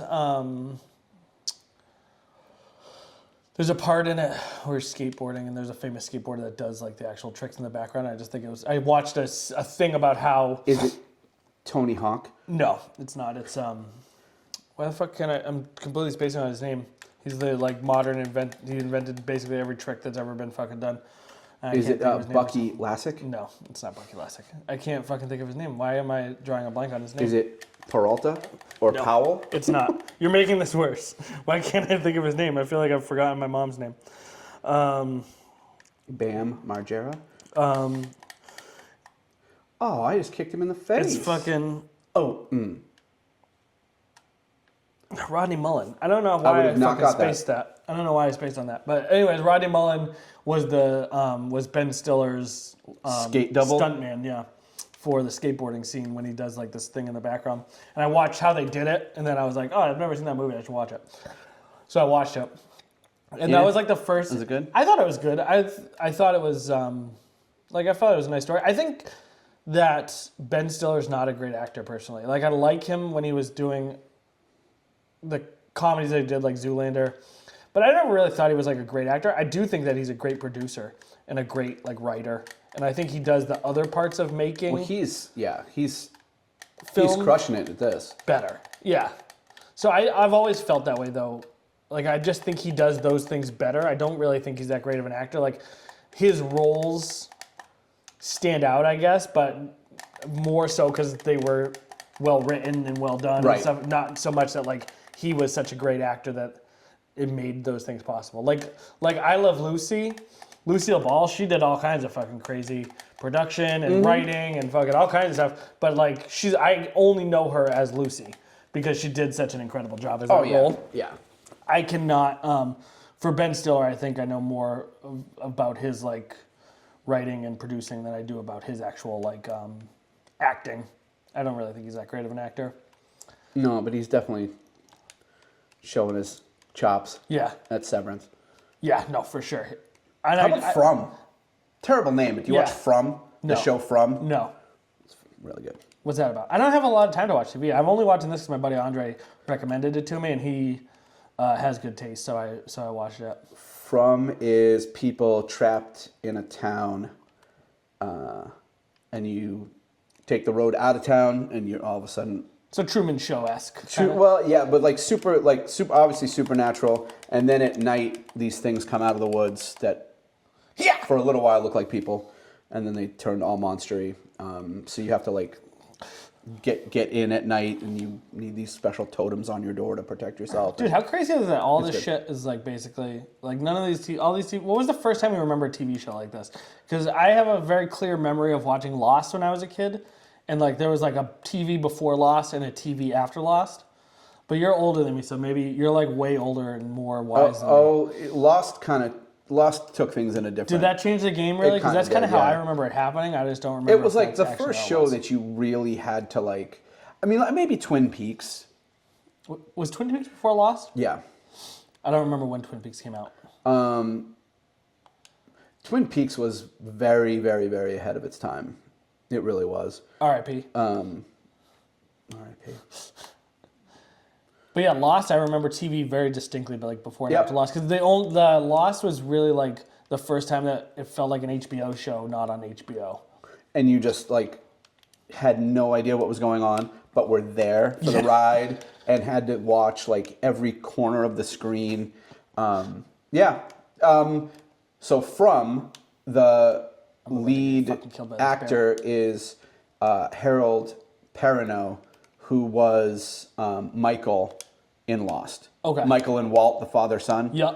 So Dude, he got on to have a pretty big career. I feel yeah, like. and it's nothing like Lost, but it's enough like Lost. You got that flavor, you got that vibe to it a little bit, and That's it's kind of sort of what- like scratching the itch because you got the the large supporting cast that like people you like, people you don't. Oh, I hated that guy. Now he's awesome. Like there's a Sawyer. There's a there's like right. everyone is kind of their roles. So I think you would like that. I'll check it out. You know what I didn't realize was still on is Survivor. Oh, I used to be such a fan of it, and then it just got to be so. My buddy Derek apparently is like really enjoys it, and he wants to be on it. So I've made it my life's mission to talk about that as often as possible, Let's get him on it. so that the people from Lost can fucking see him. Because Think he he'd be he even has a good story. I think so, and he even has a good story because his dad passed, and then him and his mom Oh God. started watching it like together. Oh God. And so that's like his like good story about the TV show. So like, and I do think he would do good. But yeah, that's his dream, is to be on Lost. And I told him that I would do everything in my power to make that happen. Well, you shoot his video. I'm going to. We're actually planning on it. We're going to shoot a new video for him, and we're going to try and get him on. He's a stand-up comedian, What's his name? Derek Ziba. He was actually, I think, was he the last? He was the last episode of my podcast. I just had him on. Oh, all right. Yeah, I used to be heavy into. I used to be heavy. I used to be heavy into Survivor, but it just got so repetitive. You did used to be heavy. You lost a lot of weight in the last. I lost about 8 pounds. Because you lost a bunch of weight before I had met you. You had lost a bunch of weight. And then recently you lost a bunch of weight too, Yeah. right? So traveling. What were we talking about? Food. It's real easy. Yeah. If only everything was as easy as putting on weight. Because you go to these events. Oh, you fuck. What just happened? And He healed himself. See, you've got the high ground. At least he's punching me. Yeah. Yeah. There we go. He learned. Because you go to these events and they're feeding you, and then at the end you go out to dinner, and it's just for kind sure. of nonstop. Just nonstop. So I needed to make a change, so I did over COVID. I ended up losing some weight. Do you go work out with I'm assuming all of these people work out. Do you go work out with them? I do not. Like, do you spend time with each other outside of the I can't cons? even lie and say, oh yeah. No, I don't. No. Because they're going to watch this. I'll Make sure you're check not into a lying about hotel and they'll be like, okay, and the gym is on the 4th floor. I'm like, cool. it. Thank you. No, I mean, do you go like, when you go to a con, like you're going to this con with, I don't know who, but. Nolan North. Nolan North. Drake from the Uncharted series. Okay. Or Mr. Hastings. Nolan North sounds from- like he should have been It sounds like a porn made actor. up. It sounds like porn a actor. made up name. Yeah, but it it's sounds his like a real porn name. actor. He's Mr. Hastings from Pretty Little Liars. Okay. Some people, that's two ends of the. Okay. And he's the dad on the new show Hysteria on Peacock. It's kind of like Peacock's Stranger Things. Nolan North. Really, really good. That's a cool He name. plays the dad. Yeah. I never saw the Uncharted series. And Great game. Pretty Little Liars, I know, obviously, but. What an amazing. Oh, he was the series. voice actor. He was So he was Nathan Drake. He was who. They should have gone with Nolan North. Well. Oh my God! Why am I having a moment of blanking? I don't know. I just forgot Rodney Mullen, which is going to catch me a lot of shit from anyone who skateboards. So I'm glad that I'm not the only one.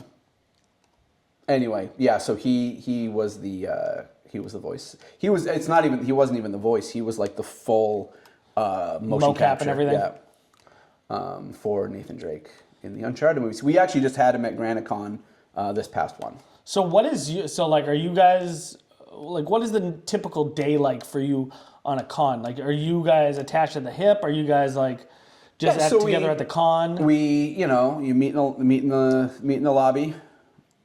Then someone from the con will get us there, whether it be, walking because the hotel is attached, or we get in a car, they take us over and get set up at the table. And, a day at a con of any guest, really, you're going to have, time at the table to sign. You're going to have a panel.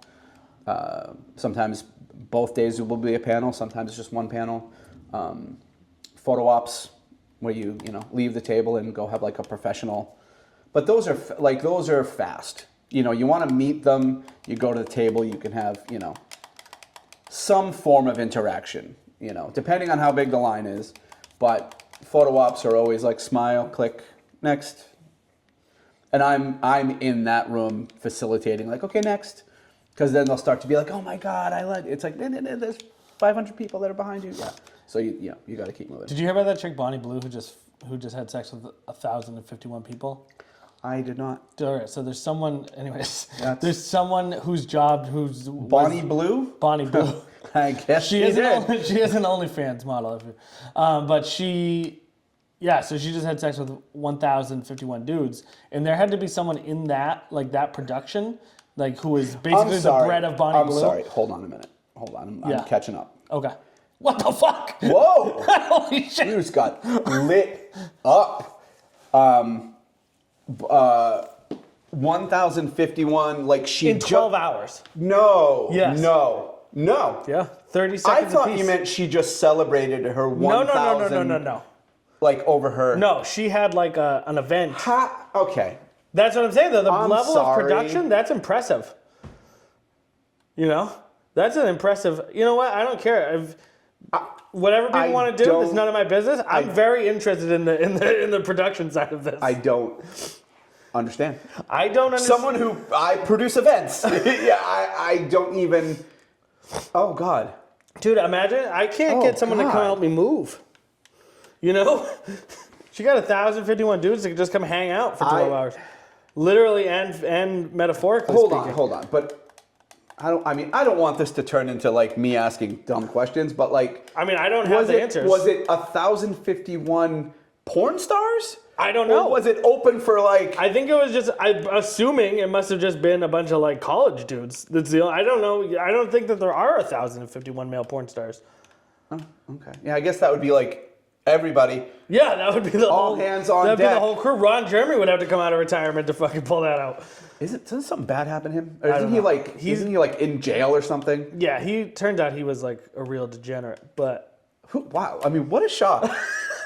What a twist. I don't know. The whole thing, just as like you said, as someone who puts on events, like you really appreciate how difficult that must have been. 1,000 in 12 hours? Yeah.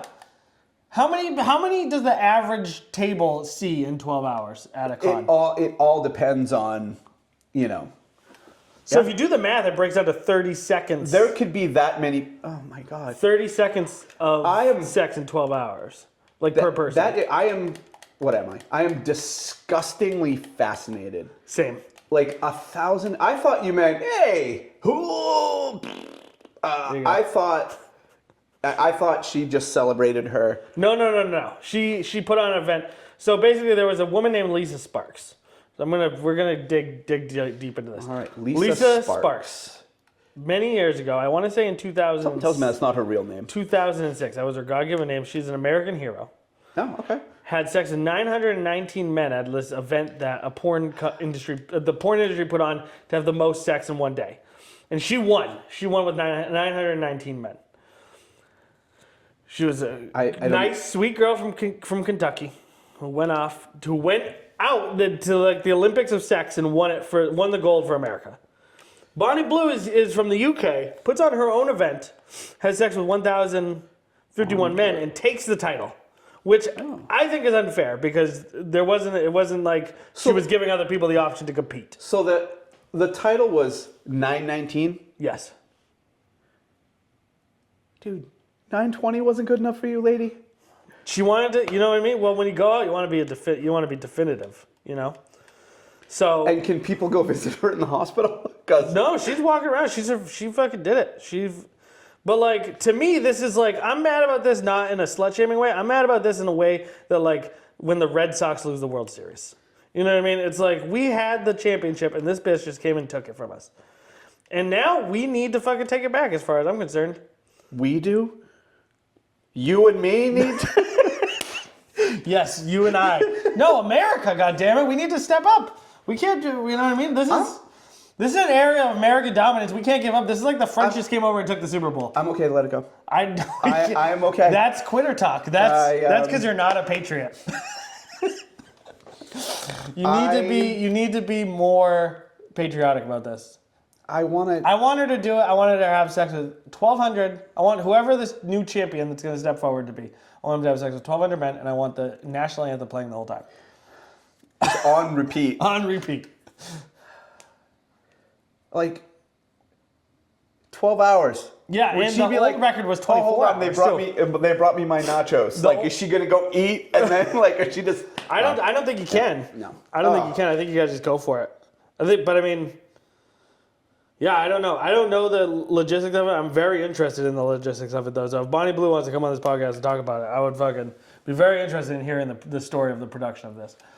Bonnie Blue. Dude, you know what? She makes $3 million a year doing this. From OnlyFans. How much did she make for that, do you think? She makes, I want to say she makes $90,000 a month. And then from that, since that video, she's now making $120,000 a month. Worth it. That's a lot Worth of money. it. Worth it. That's a lot of money. Worth it. Oh, Bonnie. So, anyways, I don't even remember what the story was here. Oh yeah, so how many people go to a table in 12 hours at a con? Well, I mean, we're never that 12 hours would be a long day. Would it? So we maybe like 6. Okay. But like over the course of. Do you fuck any of them? No, I'm just kidding. I don't. We're only having sex with 3 of them though, so. Not all of them. But that'd be a good weekend. 1,051 signatures in a weekend? That'd be a good one. Yep, possible, doable. It's happened, but like, I'm sorry, you've kind of derailed me. Like that's nuts. It's mind blowing, yeah. Especially like you said, as someone who puts on events, and like I've put on a film festival, I've put on my own events. Like that's impressive. I've put on a film festival. Have you? Yeah. Oh, cool. I did. Well, you should have come to mine. What's yours? Nick Stance Presents a Film Festival. When was that? It was in October. Oh. I'm having another one this year at some point. You should fucking do it with me. Brett Parker Presents a Film Festival. Yeah. Oh, we did that. We did. Was that part of your secret life? How long did you have the secret life for? A couple years. That you're not talking about anymore? Couple years. Couple years? What was the folly? What was the downfall? Oh, I mean, there's no money in it. So luckily, went right into the comic store after that. So. But you did. I would say that you guys were just. I feel like you jumped on it too early because if you had jumped on it, we did a couple years later, or if you had gone into YouTube early on, it was right before, like, we shot a movie on Super 16. Yeah, which is stupid. That's what I shot. My first videos were on mini DV. Oh shit! Wow. Editing in camera, skate videos for my friends. It's funny. I'm watching the Tom Green documentary, and it's awesome how he was like a skater and then a Canadian rapper. So me and Tom Green have something similar in common because we were both terrible skateboarders. You need to watch the documentary. That you need to do. Then. I will. Yeah. I actually love Tom Green. I think he's gotten a little weird in the last couple of years. Some you know weird what? Shit's been going on, but he's coming. He's very normal. He's coming around. In this video, you really see like a normal side to him, but he's older than me. You know, he's living in a van now. He lives in a van and just travels around. He's got a ranch in the wilds of Canada. Yeah, that's part of the show. But he also spends most of his time just driving around. I'm jealous of those people. I would love to do like an outfitted van and. Do it. We're stopping you. I don't know. You don't need to be jealous of those people. You could do that. I guess so. I wonder what Matt would charge me. He'll do it for you. Ask him. That's kind of cool. There's companies that do it. Yeah. You can buy like a fitted out one. Because I'm not fitted. that dude. I'm not that guy that's like, hi, hey guys, I bought this van, and I'm gonna turn it into my traveling. Yeah, no, I want to buy one that's already made. Oh, yeah. I want And one. you see the time lapse of like pulling out the seats. where everything I'm like, works. Yeah, I'm like, no. I don't want to be fucking around with. I don't want to be fucking around with whether or not my dishwasher, my van dishwasher, is gonna work when I'm in the middle of fucking Death Valley. No. That's not me. I agree. I could do it. I have no inclination to do it. I don't want to do it. But I would want. What would I want? A bus. School bus. Do it. I have a very good friend of mine, Dan Gross. He was, you know who the Merry Pranksters are? Yeah. He was a Merry Prankster. Okay. So he went and traveled the country in the Further bus with Ken Kesey's brother. Hung out with him. Kesey. Very good friends with him. Yeah, he was the original Merry Prankster. And yeah, so like they traveled the country in buses. He was doing that before it was like insta cool, you know? Yeah. And yeah, now he has a kid. He lives in I think Maine, but yeah, dude, that's there's no reason that you couldn't do that. No, I guess not. You got 2 parking spots and only 1 car. You're funny. You got a spot just yearning for a van right now. I do. Just aching for a van. Could that be Brett's next step? You heard it here first. Breaking exclusive. Do you see yourself doing anything else? Do you want to do different things? Is this Yes. where you want to be? It is moving in the direction of. I definitely want to pursue another passion of mine, which is writing. So I am working on a couple of projects.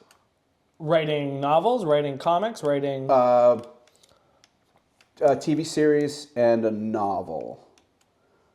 But we won't even go into that I mean, now. we can. Tell me what your writing process is like. I'll hang back on that because that's all secret. That's real secret. Well, let me ask you just about your writing process, Sure. not about the actual project. Because writing, what I think most people underestimate with writing, I write a lot. I write... You spun his ass. Oh, yeah. Oh, I meant to make a noise. Woo! Flair.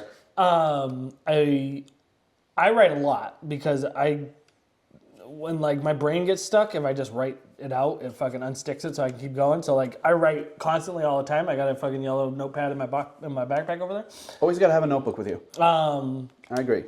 And so I'm curious, when you talk about like writing, and also the thing that most people don't appreciate about writing is like any creative endeavor that you happen upon, that you want to pursue, is easier and cheaper if you do it in writing first. I couldn't agree with you more. So like if you want to make a movie, making movies are super fucking expensive and they're very time consuming. If you write the movie out first and then you can see if it works, it just makes more sense, and you're out $0. You're out the cost of a Bic pen and a fucking legal pad. So like I write a lot. I know a lot of creative people who write a lot. What is your writing process like? Well, I sit right over there. And yeah, I just sort of I just sit down and do it. I don't have like, all right, I got to put my music. I'll put something. I think a lot of people do. They put something stupid. A little jazz. You put something on. You in put the something background. on in the back. I kind of prefer more than music. I prefer something, a show, something that I could just sort of. The national anthem. Yeah. On repeat. On repeat. You know, I heard somewhere that a lot of TV shows are trying to dumb themselves down because so many shows now are put on in the background for other things. Makes sense. Like, oh, I work from home. I want a show in the background while I'm working. So that, we're talking about Lost, that complexity. You know, yes, there are still shows like Severance. You can't just have Severance on in the background. Right. You know, you need time. You need to devote time to that. But they're trying to dumb down shows so that you can have it on in the background and still follow it 100%. And I mean, that makes sense. Yeah. I think TV. I think as a medium, entertainment as like a whole thing is going in weird directions right now. Like you never would have expected fucking YouTube to realistically be the largest. Like, Nope. Just to quantify it, just as an example, Mr. Beast gets more views than the Super Bowl on every video he does. So like I knew he was big. I knew he was the biggest. I did not know that is a way to describe. Yeah. So That's every video he does is the Super insane. Bowl. It's like putting out the Super Bowl every 2 weeks, I think he puts out videos. So like the world of entertainment is changing in a way that a lot, like the most popular media right now is not the stuff that's making the most money, because traditional TV still makes the most money, even though the numbers for traditional TV are fucking nothing compared to the viewership you get on something like YouTube. I don't watch any real TV. I haven't had cable Nope. in 20 years probably. Oh. Well, maybe not that long. Since me and my wife together, so 12 years. Okay. I haven't had cable in 12 years.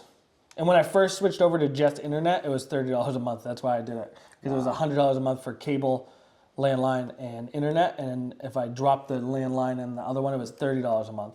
Yep. And I remember me and my wife sitting down to have a conversation about it, because it was like, oh, well, we get all these channels for free. And I was like, yeah, but who cares? We never watch TV. Nope. We have Netflix, so we get DVDs mailed to us.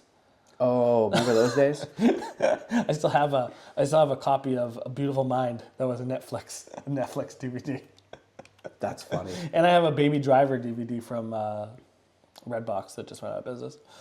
You know they're encouraging people to just go take them. Oh, are they? Yeah. Yeah, probably, because when you keep it, they charge you like $40 for it. And like I have a lot of like random vintage stuff, as you see, but like that's too new for me. Like I would not want a Redbox, like Oh, a Redbox? You mean the container? Oh, they want you to just take the entire machine. I could fuck with that. I might. Yeah. That's actually cool. How do I get one of those? All I know is that Redbox has been like, we're not. I don't even think they're a company anymore. No, they're not like picking them up. They're not doing anything. It's like so I'm sure if you went to a place that has a Redbox and was like, "Can I have it?" They'd be like, "Are you serious? Please take it." Interesting. Yep. Very interesting. Yep. It's so funny that's like, it's over. A measure of It's over. Yeah. DVDs. Who the fuck has a DVD player? I have one. It was a pain in the ass to find, and it fucking. I have a PS4. Yeah. I don't even have a PS5. Do you have any DVDs that you actually watch though? No. Would you just pull them up on fucking Apple TV or something? Yep. I don't have it. I don't. Yeah. Very few. I was never a big like movie collector. I had a ton of VHS, my age. But then after that was like, oh, that's shit. Now you want DVD. And I'm like, all right. So I kind of started like, and then it's like, oh no, it's Blu-ray now. I'm like, all right, I'm not done. Yeah. I'm done. I think I maybe at one point owned less than 20 Blu-rays. I had 300 DVDs right around the time I was going to the shop actually, because I had a ton of movies. And then one time I had to move, and I was like, fuck this. Yep. I'm going to sell them. Yep. And then I sold them all, and then that was the last I ever fucking dealt with that kind of media. Yep. Some people are really into it. I don't really have, like, TV shows and movies and stuff. I don't really, like, if I want to watch them, I'll stream them. And if the end of the world ever comes and I never get to watch them again, then I feel like I'm probably going to have bigger shit to deal with anyways, you know? Yep, we're going to have much bigger problems to deal Worried with. about my VHS collection. Yep. So it's just never been a priority for me to have. Although I got the N64. I got my old N64 a while ago. I got that working. Do you have it on a vintage TV? I have it so when so it's not on a flat screen and it's not on like a big, like a RCA or whatever. It's on a fucking, it's like, but when like flat screens and like plasmas and shit were coming in, there was like, and the other ones were going out, CRT TVs were going out. There was like a middle ground that's like thick, like this thick, and I have one of those. It was like a flat screen with, it was a tubed flat screen. Yeah, it was like flat-ish. Yeah. It's probably like 6 inches wide, 8 inches wide, and that's what I played on. But it still CRT, has the old. the cathode ray tube. But it still has the old aspect ratio. Yep. And it still has the old like fuzz and stuff to it. It's getting annoying because I love old TVs. I have a stack of them right in the corner. But like thrift stores are starting to like mark up their old TVs with signs like "Great for playing your vintage video." I'm like, fuck, don't do that. $80, come on, dude. Dude, I tried to buy a Nintendo 64 the other day. It was more expensive than it was when it first came out. I was like, never mind. So apparently, I just saw a thing that the one that is at its lowest right now, before it's on its way back up, is the Wii U. You can pick up the Wii U for dirt cheap. I have one For now. right now. Yeah. What the fuck is going on? I don't know. It's the pipes. Oh, is that what it is? I think so. The pipes? I thought it was someone up above you. They could be someone. Do you have an upstairs neighbor? I do. Okay. What's his name? I don't remember. Frank, fucking deal with this guy, huh? All right, guys, thank you so much for tuning in. Brett, where can people find you? Where do you want people to go to check you out and see what you're doing? You know what? I am terrible at all kinds of things like that. I don't have a presence very Just much. in general, I'm pretty terrible. Double Midnight Comics and Collectibles. All right. 252 Willow Street in the Factory. Come by. I might be there. I might not be there, but we have lovely human beings, my co-owners and dear friends. Chris and Scott will take care of you. Scott, how did I forget Scott's name? I've been trying to remember it this entire time. You seem like you've gotten very contemplative. Are you still thinking about Bonnie Blue? No, no. I'm thinking about the van though. I think it's time. Kind of cool. All right, guys, we're going to talk about that more off camera, but I love you. Mwah! I love you. Thank you so much for watching today. We really appreciate it. And if you want to support this channel, then for a mere $2 a month, you can sign up for my Patreon. What? And there's no benefit to it, no additional content, but what you get is the warm, Oh my God. loving feeling in your heart of having helped a local artist continue to push forward on this journey to For internet. $2. $2 a month. Tell me what $2 is. It's not. No. You know what? Let me talk on this for 1 second. Okay. It's not even like Get 'em. don't have one Starbucks a week. It's not even that. It's Not so even. much money.